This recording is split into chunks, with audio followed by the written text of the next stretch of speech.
తమన్ గురించి చెప్పాలంటే నేను తమన్కి భయం వేసేది. ఇతను మీసం మెలేస్తాడు. నేను ఒకసారి ఫోన్ నాకు నేను ఎంత పొలిటికల్ బిజీగా ఉన్నా ఎవరో ఒకళ్ళు సార్ కొంచెం బాగా వస్తుందంట కదా తమన్ చెప్తున్నాడు, నాకు భయం వేసేది. ఒకవేళ వాళ్ళు నచ్చిన మీరు ఎక్కువ ఎక్స్పెక్టేషన్స్ మించి రాకపోతే నన్ను తాట తీసేస్తారు బాబు, మీ అందరిని ఏమో అంటారు, నన్ను కూర్చోబెట్టి నలిపేస్తారు, అందరూ కూర్చోబెట్టి. తమన్ కొంచెం తక్కువ మాట్లాడే సినిమా గురించి రిక్వెస్ట్ చేశాను. సో తమన్ హార్డ్ వర్క్, చాలా చిన్న వయసులో తండ్రిని కోల్పోయి తనే ఇంటికి పెద్ద దిక్కై ఈ సినిమాలో ఇది ఒక నాన్న కథ అంటే నాకేమనిపించింది అంటే తమన్ వాళ్ళ నాన్నగారికి ట్రిబ్యూట్ ఇచ్చాడు ఈ సినిమాలో. అంటే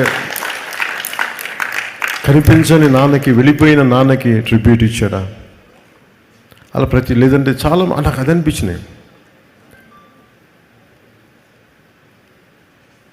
అలాగే నా co-actors